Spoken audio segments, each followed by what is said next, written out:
news, everyone! The Paya Project podcast, the unofficial podcast about Gaia Project, is back. We are back from vacations.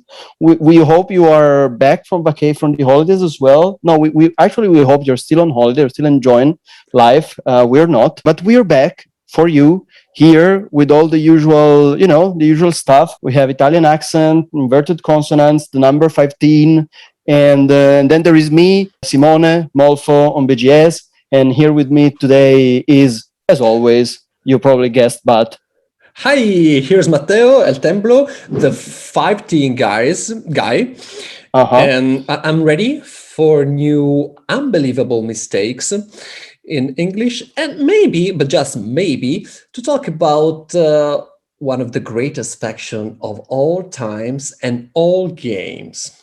Exactly. Today we are here, we're back, better than before, better than, before the summer, because, I don't know, we're just better. And we have a new faction guide for you today.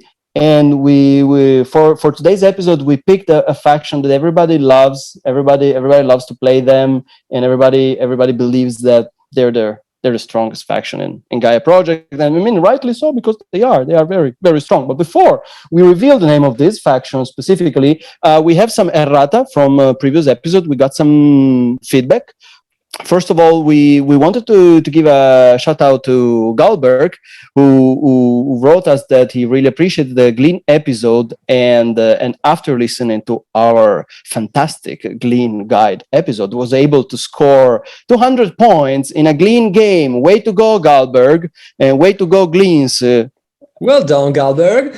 I think this counts as a scientific proof that our guides will grant you an important victory. I think that's how the scientific method works. I'm a PhD, so I can say that with, I know what I'm saying.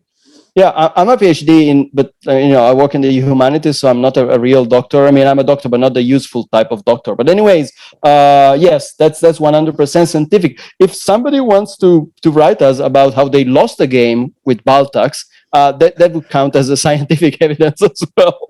So, I'm sorry. I should really stop doing this Baltac jokes. But anyways, all right. So we had some more feedback, some more errata. This time from Kespi. Hi, Kespi.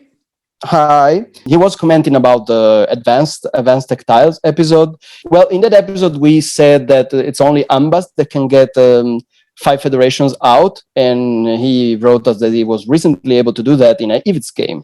Yes, of course. When actually what we meant with that is that Ambas is the only faction that can get the 5 federations out with relative ease, but there are of course other factions that can aim for the 5 federations. I mean, it's doable with EVITS. It's hard. I have not seen that done very often, but definitely doable. And also Bescods under the right condition can aim for the 5 federation, possibly Xenos. And I remember at least one amazing, incredible Hatshala games. I was not the one playing Hatshalas, but they were able to put 5 federation on the board. That was quite impressive. And with Hatshalas 5. Oh, that's impressive now. 5 Shala. And that was a live game. You don't remember this, but we played that live. It was not even on Board Gamers. Yes. Wow. Yeah. Nice. Anyway, good game, Kespi. Even with IVITS, 5 feds are not. Are not easy to form. Mm-hmm. I think we talked about Ambas because they probably are the faction with which it's the easiest to form. 5 feds due to the ability of their planetary institute, but. Yes, all the factions you named can do that as well. Personally, I don't recommend that, but we will see in detail for each faction. And for sure, Ambas are not the only ones who can do that.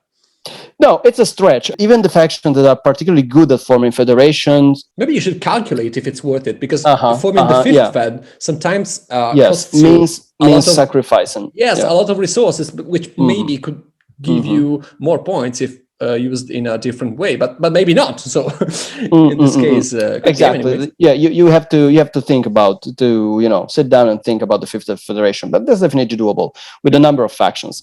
And also Kespi writes us that one wants to be careful with regards to the 3 points per research lab advanced tactile, because, and yes, I agree with this, and I think I remember that we partially addressed this point in the episode, that you have to really plan in advance for that, because obviously every time you open an academy, you are shutting down one of your research labs. That's 3 less points at the end of the round. So yeah, if you want to go for that, then you have to plan in advance, and maybe refrain from opening an academy and instead only opening a research lab, which is, of course, sometimes that's a problem, because then that it might become a problem for the purpose of federation forming. But I mean, you have to think about it. And Kespi is writing us that he thinks that a specific advanced tactile is particularly good for Hatchalas when it's on top of the economy track, of course. And I agree with that. And that is one of the very few occasions in which I would consider the very weird opening with the double research lab. I was thinking the opposite, because if you open with the academy, you have already opened one, so you won't run the risk of having to open another academy later in the game, and thus not scoring with the tactile. Well, I don't know. I'm not sure it makes much of a difference, because in the end, you'll always be left with one less research lab. But yeah, also it's a fair point. I mean, you could also look at this the other way around. For sure, that's not an advanced style which is easy to score with. Not as easy as with the 3 points per fed, because it also has another problem which I run into that occurs when you have the 4 points per large building round booster, because if you have that, maybe you want to open an academy, but then that's a conflict, because you have to close one lab, so that actually grants you just 1 extra point. It also happens when the round bonus is 5 points per large building. Exactly. It's not easy at all. It has certain conflicts with other components of the game, while the 3 points per federation advanced tactile simply doesn't. That's simply the best there is. But anyways, so this is it as far as our feedbacks and errata for this episode are concerned. And so I guess we can dive right into the topic of this episode. And Matteo, you want to do the honors? It could possibly this episode could possibly be the very reason for which I decided to start this podcast. It's a very important episode. For sentimental reason for Matteo, this is a very important episode. Yeah. So the summer is going to end, which is sad, but reminds us of the vacations and holiday locations. One of the most this is I'm taking it very far, but I will get to it in the end. Especially the seaside. Most of us have gone to the seaside. In Italy is beautiful in the season, the seaside. And you are there, maybe swimming in the sea, but far away in the depths of that sea. You may imagine that these manatee people are living. Now I'm going to stop here, because this is going exactly nowhere. And I will straightforwardly announce that this is the LANTID'S episode. The LANTID'S episode. We've been waiting for this. Yep. It was asked by I think it wasn't it Gregor who asked us to have the LANTID episode? No, let me. Someone on the Discord was asking for that. Yeah, Gregor Zeitlinger, the hero which implements a lot of stuff on Board Gamer Space, actually gave us other very valuable feedback. Oh, he also said that we forgot that he told us that QIC he thinks is supposed to be pronounced quick. Quick?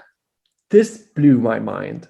Totally. Gregor, mine as well. You're possibly right, but no way I'm doing that. because Yeah, it is no, me already neither. difficult. It is already difficult for us to say QIC instead of CIQ, which is the Italian acronym. So I think we will stick to QIC, and basically 1/3 of the times correcting us from CIQ, but quick is really out of our reach. Sorry, we're not good enough for that. Agreed 100%. I cannot force myself to say IVITS, if that's even a thing. So just forget about quick. It was Galberg again, who's very active with us, and Galberg, and told us that he would like the LANTID'S episode, and here we are, Galberg. He didn't have to push too much. No. It was like a very easy one. Yeah. All right. So I will introduce the nice dolphin people for all of you who are listening and are not very familiar with the LANTID'S. So we will give a brief description of the faction. What do they start with? What do they do? What are their strengths, if any? So first one being their artwork. I mean, these are manatee people, which for short are called dolphins usually. They're actually manatees, to be honest. And what's not to love about this manatee matriarch? You can build a whole story around their artwork. Okay. Yeah, that's a fair point. They have a good artwork. Please stop me. Go. As you can see, People Matteo is really in love with the LANTID'S. So the first thing that you will notice if you have the LANTID'S board into your hand is that the LANTID'S are one of the few factions in Gaia Project that do not start with the classic 15 credits, 7 ores, and 4 knowledge points. The LANTID'S have been nerfed because of some undescribable sin that we know nothing about, and they just start with 13 coins. So they have 2 missing credits from their starting resources, which is bad on its own. And what is even worse is that they do not have the canonical 6 power tokens. They only have 4, and all these 4 power tokens, they all sit in bowl 1 at the start of the game. So it will be very difficult for you to bring them all in bowl 3, because this will take you, you will need to charge 8 in order to bring them all in the 3rd bowl of the power cycle. So these are the starting nerves of the LANTID'S. And so since we're talking about the nerves of the LANTID'S, let's get this out of the way. Let's talk about their Planetary Institute. The Planetary Institute, unlike most Planetary Institutes, once you've opened it, yes, it makes you charge 4 at the start of each round. That's normal. But it does not give you 1 extra power token per round. So in short, your power situation is dramatic because you are lacking 2 power tokens at the start of the game. You will not get any power token from your Planetary Institute ever, no extra power token, and they all start in bowl number 1. So it's the worst power cycle of the game, probably, even worse than the Baltics. Although, yeah, that's debatable. But no, it is. Sorry, it is, because Baltacs also start with 4 power, but 2 of them are in bowl 1, and the other 2 are in bowl 2, so it's much easier for them to start charging. On the other hand, Baltacs are not likely to open their Planetary Institute. Exactly. That's what are. Yeah. Yeah, that's what I was thinking about. That the Baltacs will never open, probably. Oh, by the way, another shout out I want to give is it recently came to my attention that there is a user on Board Gamer Space whose nickname on the website is Baltacs Open PI. I don't know who this person is. And I don't know, I never played against him. I just randomly came across this piece of information. But please, if you're listening to these, come out of the closet. That's the best username ever. Please reveal yourself. You will be our most honored guest if you want to participate in one of the episodes of the podcast. Please write us, please. We already love you. Yes, we love you. Baltacs Open PI, we love you. How is it possible that we end up talking about Baltacs every single episode? This is getting out of control, in my opinion. True. So anyways, after this short advertisement break, the LANTID'S, it's true, they have plenty of problems at the start of the game, but they also have some very interesting ability. They have a very unique ability, and that is the ability of building their mines on planets that have already been colonized by other players. So it doesn't matter if there is another building sitting on a planet, you can always build a mine on that planet.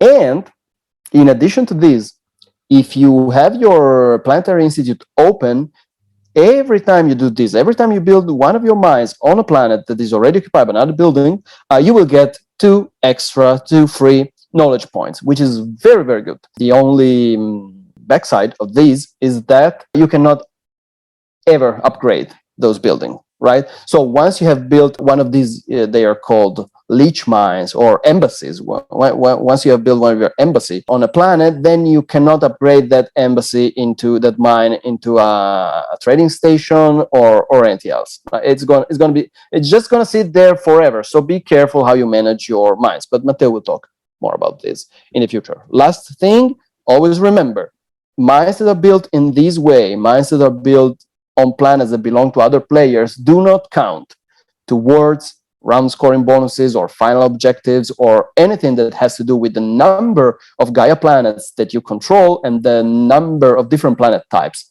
that you control. They do not count, so don't even try it. And so this is it. These are the Lantids in a nutshell. I think we've covered the basics. And now for a more in-depth analysis, I leave the floor to Matteo. Okay. Oh, well, great interaction. A bit too much ball talks, in my opinion, but that's debatable. Yeah, maybe. But at first sight, it looks like the Lantid's situation is desperate, which most of the time is. So we have no, seriously. They're regarded as one of the most niche factions. We put them in the last tier, in the lowest tier. And this is because their specificities make them both very difficult to play, but more very difficult to grasp at the beginning, and very niche in the situations in which they can shine. The general opinion is that they were nerfed that bad because they basically break the game. Gaia Project, other than a resource management game, is also an area control game. So the fact that they break the game by placing mines where other players have already gone is a very strong ability. It's one of the strongest abilities in the game, no doubt. Agreed, 100%. So what I think is that during playtesting, it came out that they had to be tuned down, because if they had, let's say, a vanilla start, they could get out of control very easily. So the nerf bot hit them badly. The worst thing are not the 2 less credits, which in my earnest opinion are inexplicable. I think that the ERRATA stole them these 2 credits and turned it into an extra, or maybe no, maybe that's what happened. Maybe they were stolen by the from the Firax on the other hand, but who knows? That's not the worst thing. The worst thing is the initial power situation. Yeah, because, initial, and I mean throughout the game. Yes, of course, that's an additional difficulty. But at the beginning of the game, during round 1, the extra resources you get from the power cycle and the power actions especially are those which will propel you for the rest of the game, and that allow you to perform the best openings. The fact that these resources start in bowl 1, all of them, these power tokens, makes their early game especially difficult. You have to be very, very, very, very careful in your management of both resources and power. So speaking about power, I think that the first advice which I can give to the fellow dolphins is that you have to be used to manage power in a different way than all the factions. The first advice is to, especially round 1, do not expect to perform too many power actions of those, the ones which are printed on the board. But instead, I think that the key is to get the most from the rotations you will get round 1. Sometimes if you have 3 power in bowl 3 and 1 in bowl 2, the best thing would be to spend those 3 powers, get 1 extra ore, which you will likely need, and then charge again, instead of going overcharge with that single power from bowl 2. Of course, if you can get the 2 ore action in round 1, just do it. Absolutely no doubts about that. But it's unlikely, because as Simone said at the beginning, you will need to charge 8 to get there. Well, all the factions will need much less. Taclons will need 5, just 5.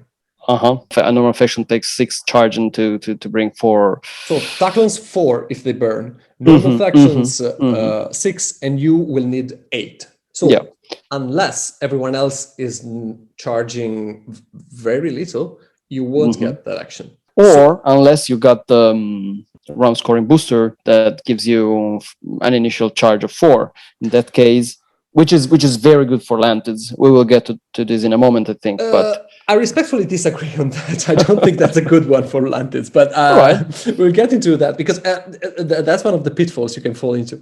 But I'll get into that. Anyways, the first advice is to always be ready to get the most from round 1 charges with Lantids. So always spend that extra power to get 1 credit if you need it. If you have 3 power in bow 3, do not hesitate to spend them. Do not try to raise the amount of power tokens you have round 1. That's not good for you. Do not perform the power action for 2 tokens and do not get the 2 extra power tokens booster because you have to get the most. On the other hand, having just 4 power tokens in your bows means that your charging will be more efficient than that of the others, except for Baltax, if they do not get to the level 2 of Gaia. And here they come again, Baltax.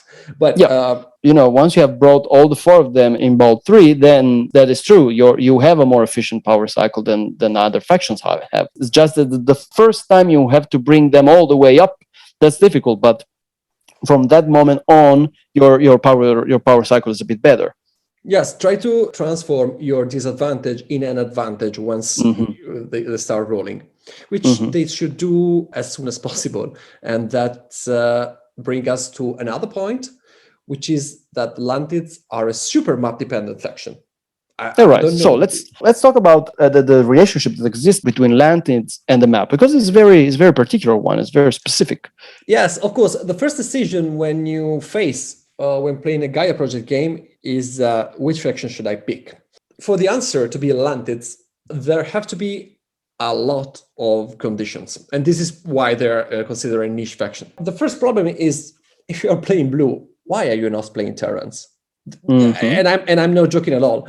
One of the problems Lantids have is that on the other hand of the board, there's a super strong faction, which is the best Gaia forming faction in the game. So the map has to be very special for them. One of the common mistakes you can get into is to go up the navigation track early. It's easy because you say, okay, I can put mines where other players have mines, so my first priority is to reach them as soon as possible, right? That's totally wrong. The map has to have large clusters of planets, or at least some clusters of planets, where you can place your 2 starting mines, and reasonably have other players placing them there, because like in adjacent planets, like in planets right next to your starting planets. Exactly, because you will want to place your parasite mines or embassies, however you want to call them, as soon as possible. And I will talk later in detail about what I think is the best opening for Lantids. But anyway, you want to place them without having to spend QICs, sorry, Gregor, or to go up the navigation track, because you need your tech bumps at the beginning have to be on other tracks, totally different ones. So the map has to have clusters, and you have to be reasonably sure that other players will put their mines there. Yeah, their initial mines on their these initial clusters. mines next to you. So Lantids rarely are a good initial pick if you are say first. Yeah. The best thing would be if you are third or ideally fourth, so that you know that at least one player, but better 2, will place their mines next to you. You can take Lantids as second player, but you have to be reasonably sure that the colors which are adjacent to your starting planets are of factions which will be picked. So look at the map, look at the setting, and try to think, would I pick one of these factions? And if yes, why it's not you that's picking those factions? So the answer to this could come next. All right. But yeah, you have to add those, and reasonably one blue planet you can reach using a QIC. Mm-hmm. This is all that it gets. You just need that, because once that the Lantids have their starting mines in these clusters and can have at least one other blue planet without much effort, the rest just doesn't matter, because remember, you can place your mines where other players have put their mines, so you can use those planets as jump starts to reach other areas which are good for you. So that's just it. But it's not a very common occurrence, I mean, and Yeah, that's let's not say that the only yeah, requisite you have. the configuration of the map is really important at the beginning, the very beginning of the game for Lantids, but it grows less and less important as the game progresses, because while the Lantids begin to build their economy and expand and eventually start climbing up the navigation track, they will be able to expand in whichever way they want, and there is nothing no one can do to stop them. If the Lantids want to take a planet, they just take the planets, and that's a big strength of the Lantids. Yeah, correct. Once you have navigation 2, the opponents basically cannot stop you. Yeah, from getting wherever you want. All right, yeah. So this was Lantids and the map. We've talked about what we need at the start of the game map wise to start considering Lantids, to think, all right, Lantids may be a good pick here. But what else? What about, for instance, very important aspect of the game, final scoring objectives? Okay, this is key. And this is probably the main reason why you should consider Lantids instead of Terrans. The problem is that Lantids are not good at half of the objectives, but are super good at the other 3. Both of the structures objectives, I mean, most structures on the map and most structures in Federation are very good for Lantids, because it's easy for them to put structures on the map, because the embassies do not cost them more resources than regular mines. They look at the map and just see home planets, basically, unless they want to grab different planet types, of course, which they can do. It's easy for them to put a large number of buildings on the map. And also, they cannot be stopped from doing that, because so. Yeah, when you play with Lantids, you basically know that you will have, for sure, you will be able to build 8 mines, paying them just the normal amount, regular amount of money that you need for a mine, and no terraforming involved. You have 8 mines for sure without any additional cost, which is due to terraforming processes. Yeah, exactly. And with structures in Federation, it's even better if possible, because they are the faction which adds buildings to existing Federation if need be, which is not advisable, but it's the end game, and you are racing for that for first place. final objective. They are the faction which places those mines with most ease, because you just need that another player has a building next to one of your Federation, you place them one of your embassies, and voila, 2 knowledge points, 1 extra building in Federation. So these 2 objectives are where Lantids are great, but if the sector's objectives is in game, then you are literally invincible at that. Yeah, because in no way the other players can stop you from grabbing a sector if you want so. So sectors, Lantids are the best faction of the game without doubt. At structures, they're very good, but they are terrible at all the other 3 objectives. You can score something with each one of them. The worst one is number of Gaia planets. I think that probably it's terrible for the Lantids. Planet types, they probably can then be second or third.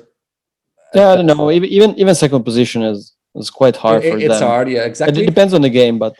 And where satellites is the most random one, because satellites is very difficult. It's not difficult. It's a very random final scoring.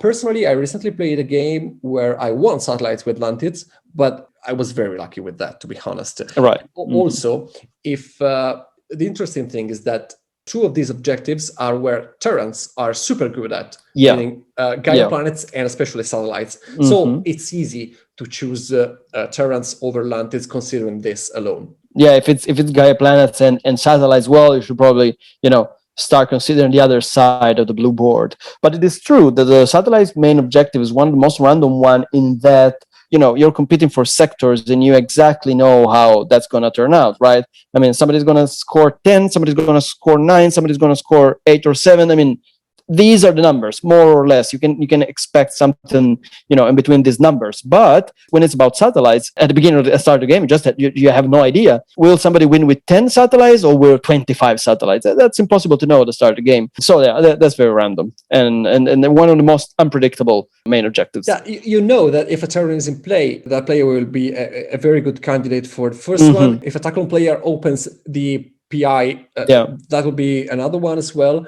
But I think that it's very unpredictable, especially because in any moment you can sacrifice any number of ores to have extra satellites. It's very hard.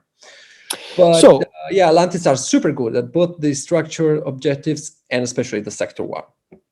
So, all right, remember to look carefully at the main objectives, because the main objectives are one of the main sources of points in the end game for Lantids. So it is not advisable to play Lantids if the main missions are against you. Other factions can do that, but not Lantids. You already have plenty of problems. You don't need to ask for more. So let's backtrack a little. And you were saying that Lantids should not climb the navigation track on round 1. So what it is that they should climb on round 1? What are their favorite tech tracks, especially in the early game? Economy, definitely. All right. I think that the first priority in round 1 should be to reach level 2 of economy. This is important if you choose to open with a great opening, which was given us by Jack Liu Frotis on the Board Game Geek forum. I love that opening because it's special for Lantids. No other faction can do that, and also no other faction will benefit from it. The objective of the end of round 1 should be ideally to have your planetary institute open as first thing. So your first 2 moves should be to upgrade one of your mines, possibly the one with a larger number of neighbors, to a trade station. And the second one should be to open your planetary institute. This is because once you open your PI, your ability, which is already great, even if it has the drawback of meaning that the mine that you place on another player's planet is gone for good, because once it's there, it's there. But this is a very good ability, and it piles up on it because you will also get 2 knowledge points from each one of those mines. You want to get those 2 knowledge points from each one of your mines at the end of the game. You have 8 mines, you get 2 knowledge points from each of them. And this means that you will get 16 extra knowledge points, which means a full track, a full extra track, which is great. 4 bumps on any tech track. So yes, I think that this start is the best one for Lantids. So trade station, open PI, planetary institute, and then you should take advantage from the fact that you have a lot of neighbors, and then start placing your embassies. All right. Ideally, you should place all of them. I mean, all 3 of the extra mines should be mines which are placed on opponents' planets. This will net you 6 extra knowledge. That means that if you are able to get the 2 knowledge per action at some point, which is not that difficult, because as I said before, you are not likely to get the first ones. But it is also true that at the beginning of the game, the most coveted power actions are the 2 ores and the 7 credits. So, or the terraforming 1 step, but exactly. The 2 knowledge points are probably left there for you to take. Exactly, it depends. There are factions which can go after that, but if it's there, just get it. That's a very good power action for you. But actually, the best one, round 1, is the 7 credits, and I will go into detail about this. But if you can get 7 credits, just take it. That's pure gold for you. But if you can't, and instead have the 2 knowledge, get it. That's fine. This means that your mines will grant you 2 extra bumps. And you will be able to do 3 tech bumps round 1. 2 of these should definitely be on the economy track, because That way, you will get some extra credits, which will be your problem throughout the early to mid game. And well, the third one, it depends. I mean, you're fine. You're fine if you can just have 2 bumps and hold those 2 extra knowledge for round 2, or even if your 4th mine is on a blue planet, which is okay if you want to colonize a normal planet. You will have to do that anyway from round 2. Or even if you are not able to open your 4th mine, which can happen.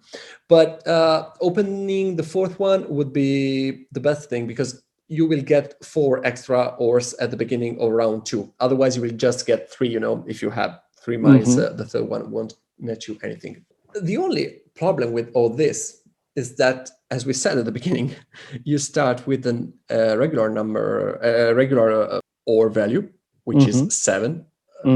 Exactly. Plus your booster, and just 13 credits. But to do all this, you will need those 2 extra credits. And some people say that those 2 credits were removed for LANTID'S to make this opening more difficult. And if that is the case, I really wonder why. Why making it so difficult? It's good, but it's not that great. Okay, but the biggest problem is that you will need 10 ores to do all this, and you start with just 7. And this is why I said at the beginning that the charge 4 and 4 points for each large building at the end of the round can be a pitfall, because you desperately need the round scoring booster, you mean? Yeah, exactly. That's because if you take that booster at the beginning, you will need to find 3 extra ores throughout the round, and that can be very difficult. It is true that you will charge a lot. Oh, by the way, round 1 accept all charges, no exceptions. Right. But and get as much ore as possible, because you will need that. But you also need those 2 credits, which can make it a bit more difficult. But if you get that booster, you will have some difficulties. So round 1, personally, I recommend to get 1 booster, which gives you 1 extra ore. 1 point per mine is the best, of course. But you can also take the 1 QAC and 2 credits. I think that's the best booster for LANTID'S. You will have to convert that QIC into 1 ore, which can physically hurt you round 1. But for LANTID'S, that's the best thing to do. But that solves the credits problem. The credits yes, problem. Exactly, because it solves the credits problem. One final recommendation: do not fall into the pitfall of taking the step booster round 1, even if you have a white or a red planet adjacent to your to-be planetary institute. I did that once, and that failed miserably. Do not do that. All right. Not a good idea. And what about you absolutely need the extra ore. All right, an extra ore. So you do not recommend even the range booster, the +3 movement. Yeah, that's weird, because that's a great booster for round 1, but you absolutely don't want that, which is good, because if you pick LANTID, say, and you are a 3rd player, it is likely that the 4th player will pick that booster because it's one of the best ones. Yeah. Or they will pick the step booster, which is another great booster, but both of those boosters are terrible for you. So you're getting what you need, basically. All right, so you recommend the booster that gives you 1 ore. That means 1 point per mine plus ore, or 1 knowledge point plus 1 ore. Very good. Or, as we said, 2 credits, 1 QAC, or worst case scenario, 2 points per trading station, which is not going to net you any point at the end of the round, but at least it's going to get you the ore that you need. But you probably have something better than that to take round 1. Yeah, especially because you're likely not to pick LANTID'S if you're first. So maybe you will have one of the better boosters which you just named at your disposal. That it's fine. But if you have to take that booster, it means probably that the boosters which are in play for that game are not the best ones for LANTID'S. So be careful. Yeah, I cannot imagine a scenario actually where that's the only booster that you have at your disposal. So we're left with 2 boosters. There are the 4 credits and points per Gaia planet. So that at least will give you well, some extra credits, right? That's not one of the boosters you should look after Right. if you're decided to play with Lantids, because that's basically not going to give you any points, or at least Yeah, it's going maybe one to or. give you a few from no Hmm. points throughout the whole game. Hmm. Those Hmm. 4 credits are attractive, but the problem round 1 is to get the ore you need, because 2 credits are very easy to get, but it can help you in the it can help you from round 2 onwards, actually. All right, but round one, But not round 1, recommended. no, I do not recommend that, no. And well, we're left with one booster that gives you one ore, but it also gives you 2 extra power token, which could be good because you're lacking power tokens. Yeah, that's weird, because that's a great booster to have in game when you are Hmm. picking Lantids, because of Hmm. course you start with just 4 and will not net anyone out of your institute around 1 that can severely hamper Yeah. your capacity to perform power actions, or simply to get resources from your power cycle, which is vital for you around 1. Yeah. Yeah. So Yeah. That just kills your power cycle. if That you're booster. forced to get that round 1, it probably means that Lantids weren't the best pick Hmm. that Hmm. game. Yeah. Yeah. Instead, Also. the 1 ore and 1 point per mine is probably the best booster for Lantids overall, because you will have lots of mines throughout the game. Most of them will stay in place, so will grant you those points. And it also give you your extra ore. 1 ore and 1 knowledge, as you said, is perfectly fine. It's a very good one. And of the ones you named, 4 points per large building is a good scoring booster, but from round 2 onwards. All right. All right.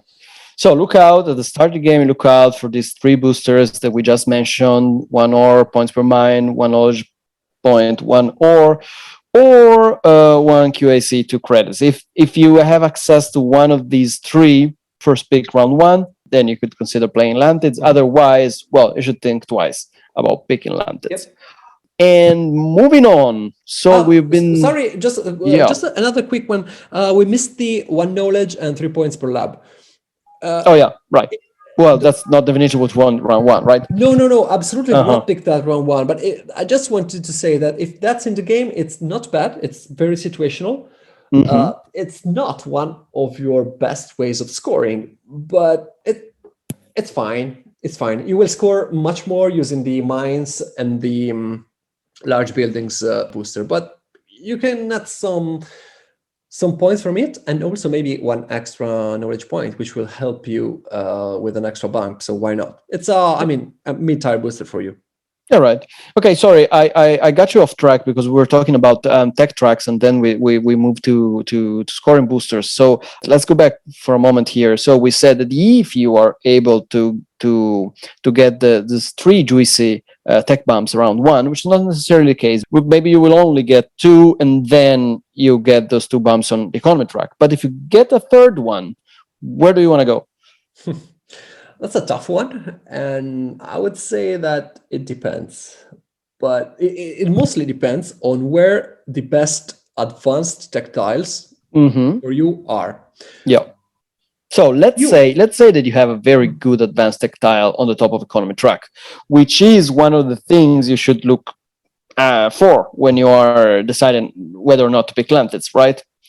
So let's say that you have a very good advanced tactile on top of economy. Would you go for that third step on economy? Yes. Also Right. because it's nothing short of a miracle, I think, if you Mm-hmm. can do 3 bumps on the economy track Mm-hmm. round 1, to be Mm-hmm. honest. Mm-hmm. A much more common occurrence is that you will take the first bump on terraforming, because Yeah. maybe you Very desperately common. need those ores. Mm-hmm. Know that you are sure that no, maybe you have already taken the 2 knowledge, the 2 booster power action, the 2 knowledge Uh-huh. power action, because Mm-hmm. that's, you absolutely have to do that in order to do 3 bumps. But yeah, that can be fine around 1 if you can do that. If you are absolutely sure that you will get or have already gotten that action, it's not that as bad as it could look. In that case, you will go up the terraforming track, which is not ideal, but it's fine. No, I think that the best third bump, if you can afford that, is up economy if the advanced tech tile is there, but possibly the best one overall is science. I like to go up science with LANTIDs. I like both of the income tracks with them, but it depends. You can also go up. No, I don't recommend going up navigation round one. That's no. I'd rather take the third bump on economy if the 3 charge will net me some resources or an interesting power action. Because round 2, I just have 4 power. I'm going to charge a lot. You're going to charge 4 because your PI is open. So nope, no. I'm going to charge more because I am at economy 2. So I'm charging at least 6. Yeah. So yeah, I have to be very careful, and this is a very important advice throughout the game with LANTIDs, to not waste charge. I do not go overcharge, and this is why the 2 extra power token booster is a very good one from throughout the game. From round 2. It helps you not to waste your charge. All right. Okay. So since we're at it, advanced tactiles. Okay, this is one of my favorite What do we want? This is one of my favorite topics with LANTIDs. Okay, the best one for sure is the 3 points per mine. I have talked a lot about that in our episode about advanced textiles, which is number 5, the previous one. Yeah. And yeah, with that tile, LANTIDs really shine. That's the best tile in general for them, because once you have your PI open, think about it like this. If you place one of your embassies with your PI open and their textile, you will spend 1 ore and 2 credits, and you will net 2 knowledge points, 3 points from your advanced tile. And if it's a mine bonus round, or you have the mine booster, you will also net extra points. That's incredible. That's one of the best actions that you can do throughout in Gaia project overall. Yeah, and if the main objectives include number of buildings or number of buildings in Federation, that also helping you with the main objective. So it's very great. Possibly even sectors, because maybe you're taking a sector with that. So that's the best tile in general for them. They're for sure the faction which gets the most from the tile. Of course, another good one is the 3 point per fed. This is good for everyone, but since LANTIDs spread this easily, your objective will be to open 4 federations throughout the game on the board. So LANTIDs are one of the 4 federation factions. No doubt. This will net you a lot of points, and especially you will remove those points from an opponent, but this will be hard to take. Also the 5 points per fed is fine. As we said, it's a bit overrated in general, but why not? This is not one of the tiles you should look for when you consider LANTIDs at the beginning. So these 2 are good, I'm sure. And also the 2 points per mine is fine. But again, it's a situational one. Do not look at it if you're considering LANTIDs. I mean, if you are there, you can get it, fine, go get it. But do not pick LANTIDs because you have 2 points per mine on top of economy. Consider strongly LANTIDs if you have 3 points per federation or 3 points per mine on top of the economy track. Or maybe better, if you have one of those on top of the science track. And in the case of 3 points per fed, if IVITs have not been taken yet and you are 4th. Yeah, of course. In case of 3 points per mine on top of science, wow, that's a strong factor for considering LANTIDs for me. Because nobody else will race with you for that, basically. Yeah, it's unlikely that you will have a competition on the science track for that specific tactile. But how you do that? So you first go up economy and then you go up science. Yes, I usually, in the end, I come to this conclusion. Unless there's a very good tile on top of the economy track, which I want to rush, I will go to economy 2 as soon as possible. And then the other steps can be postponed as much as I want. You don't need to go a lot further. Economy 4. Yep, you don't need that because, especially for ore, you will be one of the richest regarding ore throughout the game because if you start with with 3 of your mines, which cannot be removed, you will have that income for sure throughout the game. So at the beginning of round 2, you will earn 4 ores from your mines alone, and you will never have ore problems. Your problem for round 2 will instead be credits, and economy 3 or 4 is just not enough for you to. It's not going to make a big difference. It's Nope. 1 or 2 extra credits. It's not enough. So you have to solve that problem in a different way. So can possibly some basic tactile help us with that? Yes, it can help. Of course, the 4 credits is a hard counter to your lack of credits. Chronic lack of credits. And it's also a very good one because, of course, the charge 4 will help as well, but only if it will actually help only if you are basically guaranteed to grab the 7 credits action. Otherwise, the 4 credits income is better. Yeah. Because you don't need to perform a 1 extraction to get those 4 credits. You are guaranteed to have 4 credits and not to, say, have, 1 power token in bowl 2 and 3 in bowl 3. Yeah. And then you have to decide to spend those 3 immediately or to wait for a charge, which you will likely waste somehow. I don't know. My favorite initial basic tactile with Lantids is the 4 credits. And it's good. It's especially good if it's above the science track, which I like to climb with Lantids. It's not a necessity, but I like to. And it's fine if it's below, say, the, terraforming, navigation, or economy track. It's all right. An extra bump on economy won't hurt you. From that moment on, you are guaranteed to have 7 credits each round, which, is going to basically solve your terrible luck. It's enough. Credits. It's enough to start with, but we will only get that tactile on round 2 because we're not going to build a research lab round 1, are we? Yes, Lantids are one of the few factions which do not start with a tactile round 1. It's fine, they can perfectly afford that. You have to be prepared, though, for your lack of credits. And this is why round 2, the 4 credits and 1 point per Gaia planet will help you greatly if you can grab it. But the problem is that a lot of other factions have some sort of the same problem. So the same problem. They will look after that.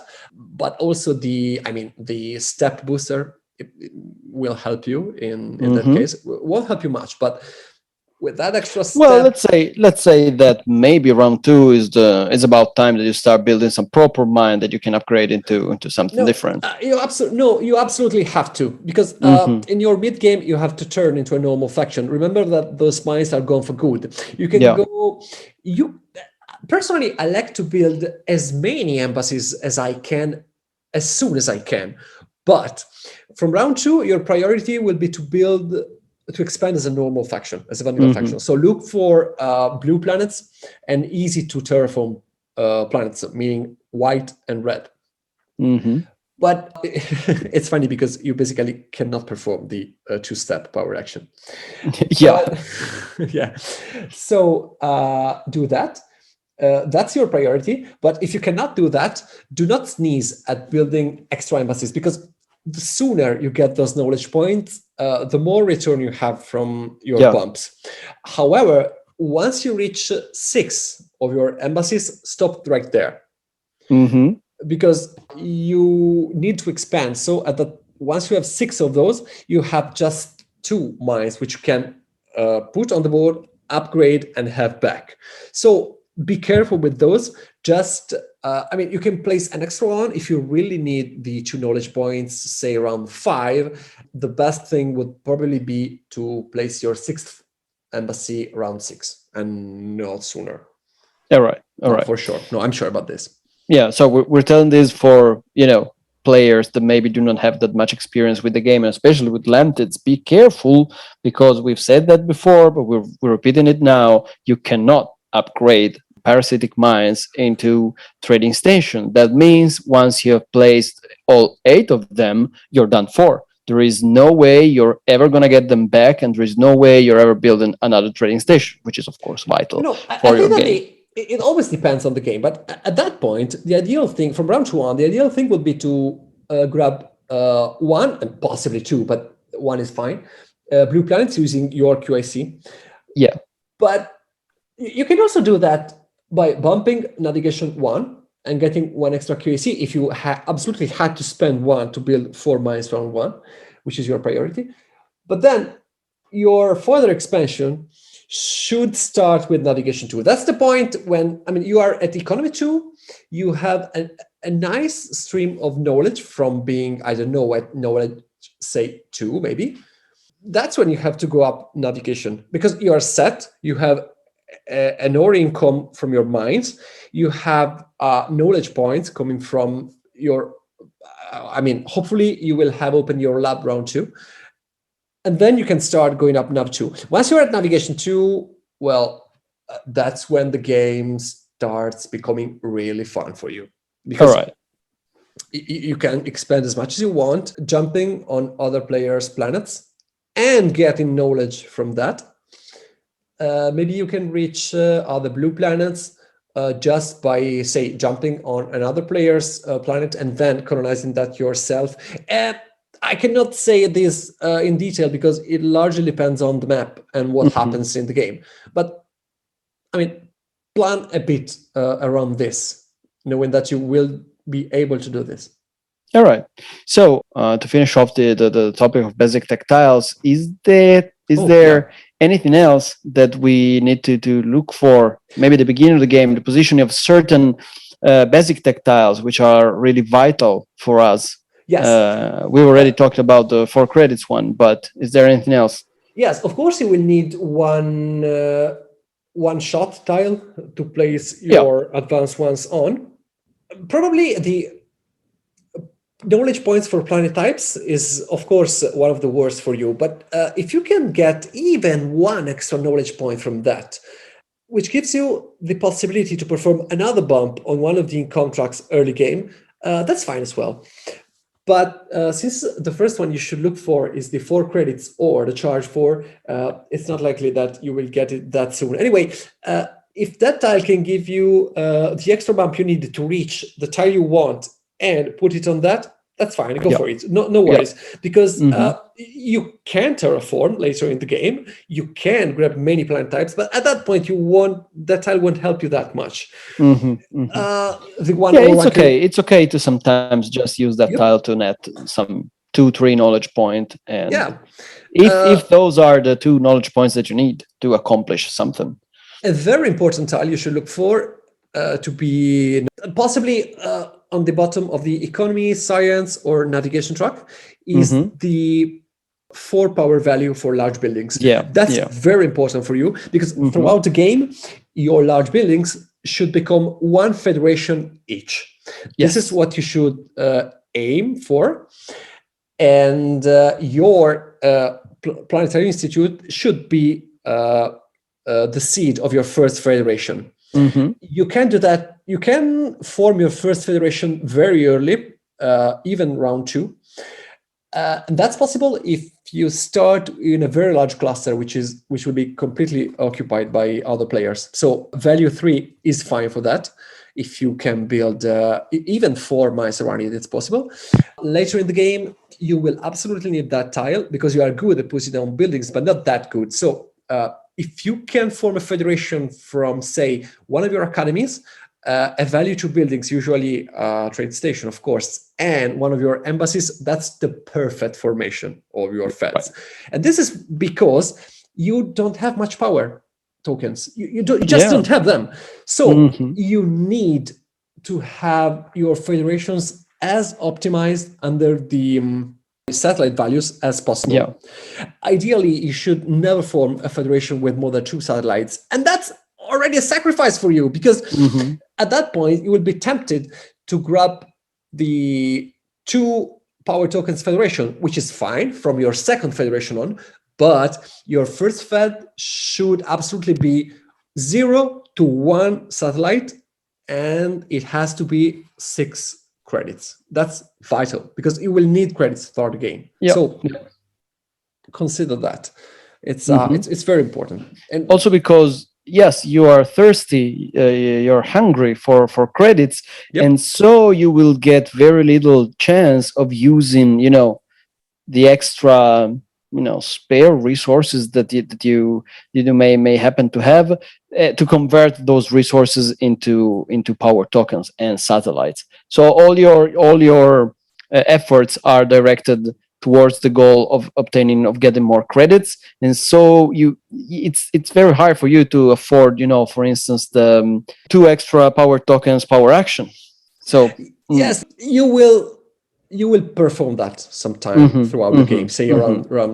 In my experience, it happens around 3 to 4, and right. that's fine. And that's fine because you need those tokens.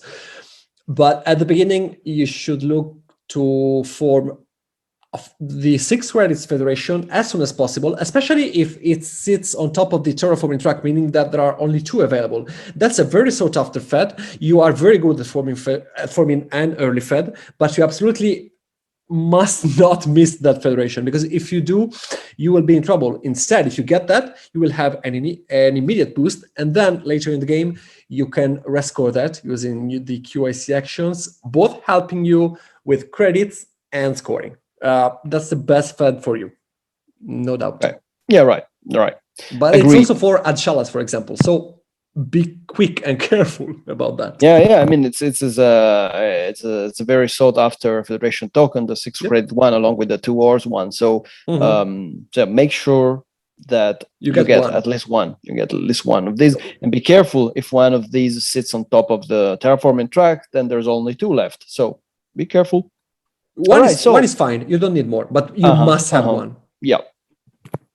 Right. So what about let's move on to one of my favorite topics in the game: round scoring bonuses. Do Lantids have some particular relations with these, or absolutely? Of course, if round 1 is 5 points per large building, you will smile because you will build your planetary institute anyway. If it's 2 points per mine, you might say that that's the best situation for you, but actually it is not. It's fine. You will net 8 points, but consider also this. That is at 8 points in this best case scenario. No, sorry, 6. Sorry, 6. All right. Right. 6 points, which is not much. Of course, we are under the cigar. You're a regular faction. You first build your engine and then score. If you can score, of course, it's fine. But consider this: putting down mines at the beginning of the game is relatively easy for a lot of factions. Okay, all the expanding ones will find that easy, and even factions which are not particularly specialized, like I don't know, Hadshalas, can do that at the beginning in order to score, to take advantage of the round scoring. But if the 2 points per mine arrives later in the game, most of the planets will be already taken. The ones which remain are the difficult to terraform ones for the different factions, and that typically, at that point, the only ones who can get advantage of the round scoring are the Gaia forming factions, because the trans teams will not be rushed. And you are the exception, because you can always score from mines. You can, if you want, you can place mines even in round 6. No problem for you. So my ideal LANTID'S game has large buildings round 1, because I'm going to build that anyway. Round 2, anything's fine. I think that trade stations are fine, but I personally, I don't particularly care for scoring throughout round 2 and 3. What's great for LANTID'S is around 4 or 5 mine scoring, because you will be able to place a lot of them, maybe getting even knowledge from it. And while other players will struggle because most of the planets will be already taken. What I don't like with LANTID'S are Gaia planets round boosters, round scoring. Of course. Who does? Well, Gleans, for example. If they have Gleans to be, like that. If Gaia scoring is, say, round 2 and 3, for example, that's fine for me, because nobody will score too much except for Glean's round 2, of course. No, it's not true. Also, Gaia Form Infection will have their Gaia Form is down, but not as many as if these were around 5 or 6, say. So it's not that it's bad for you at the beginning. The point is that it's better for you in the mid-late game. The points per mine. The regular mines. Yes, of course. Yeah. If the Gaia scoring rounds are, say, round 5 and 6, I'll just turn around the board and pick Terrans, because they can score really big from that, while Lantids will do exactly nothing. I mean, you can go up the Gaia forming track at some point, but I just recommend that round 4 as a desperate measure, and only if you are a very experienced Lantids player. And in that case, you should write directly to me and we should talk, and not this episode won't help you a lot. The final scoring bonuses which we look for are basically anything which is not Gaia planets. If it's right, so even terraforming. Yeah, that's fine. If it's step from, I'd say, round 6 onwards, that means that you will get up the terraforming track, which is perfectly good for you. I have ended a lot of Lantid's game with 5 Federation tokens, 1 coming from the top of the terraforming track. Yes, even, of course, another, or maybe the first one, large building bonuses throughout the end of the game is fine, because you will wait a bit for building your your academies. Yeah. Yes, and consequently for your feds. But that's not a problem at all. You're okay with that? I'd rather score than having early feds with them. Trade stations are not bad, but of course you will never score as much as Firax in that case. Yeah, trading stations are not great for most factions in general. I would look for, a mine scoring round from round 4 onwards. But that's all, basically. They're not very important for you. What matters for you is to try to grab some points from each of them. But that's not what your scoring is based on. That's stuff for Gleans or Firax, not for you. All right. The advancement one is fine almost anywhere. If it is in round 2, do your best to build a lab and have a bump. But no, if it's later in the game, that's great instead, because you will net a lot of knowledge points from your mines, and in especially if you had climbed climbing up the science track. Yeah. Yes. Especially around 6, that could be very, very good for you. Yes, you can get crazy with that. If that's the case, postpone your embassies, of course, because you will need them to score big that round. Yeah, try to be fluid as the water we live in with your round scoring. All right, so I think we covered all the major aspects of the setup of the game. Do you have some final recommendation for us? You want to sum everything up and give us one last piece of wisdom concerning Lantids? What we should do, what we should not do. Well, should we believe in ourselves? That's you're joking, but that's actually a very good point. I mean, once you start going with Lantids, usually it's like this: you play some games with them, you understand absolutely nothing, you get thrashed and say, okay, this faction cannot be played never by anyone. Once you play that game where things work out, you feel invincible.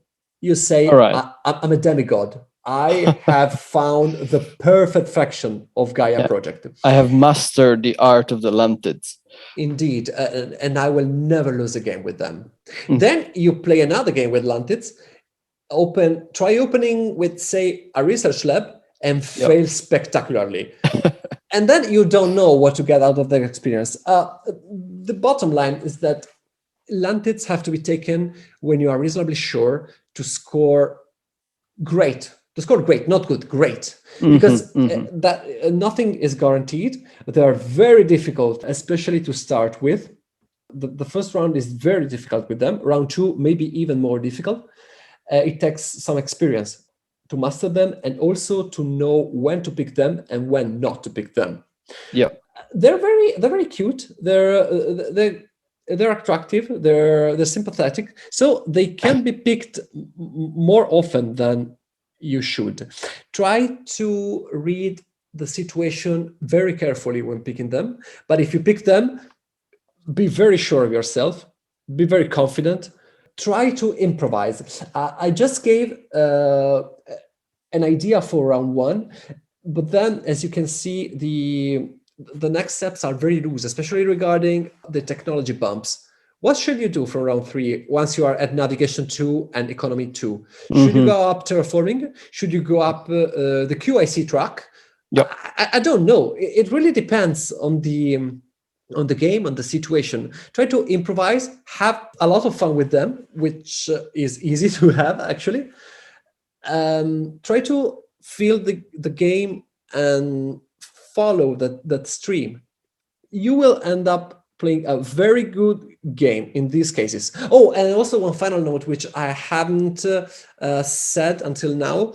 If you can, try to top the navigation track.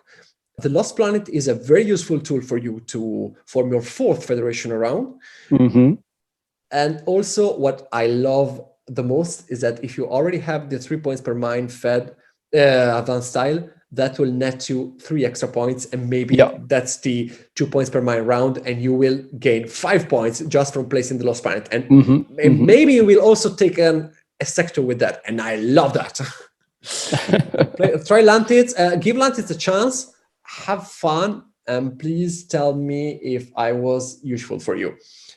Because they're by far my most favorite factions. I could talk about them for 3 more hours, which I will do if you ask me to.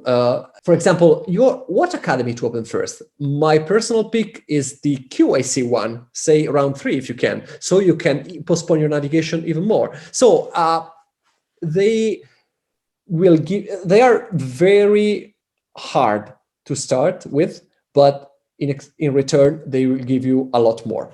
That's right. So I think we can say they're a very hard faction to play in general. I mean, you need experience.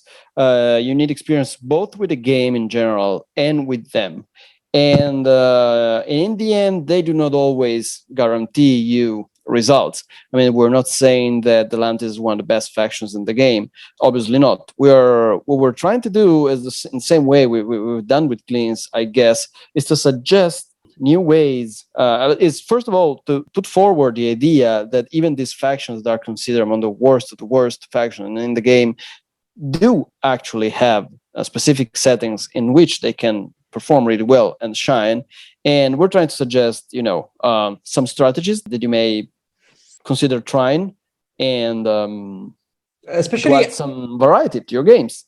Yes, and especially game settings where they are playable actually. Oh, if you are fourth, try this. Try to rotate sectors if you do that, and to build the perfect map for Lantids if other conditions are satisfied. Because if you are last, the first players will hesitate to pick Lantids because they don't know what you will get later. But it's likely that you will have the opportunity to play Lantids. In general, people will hesitate to take Lantids anyway. So yes, they will. But in that case, you will have a great game.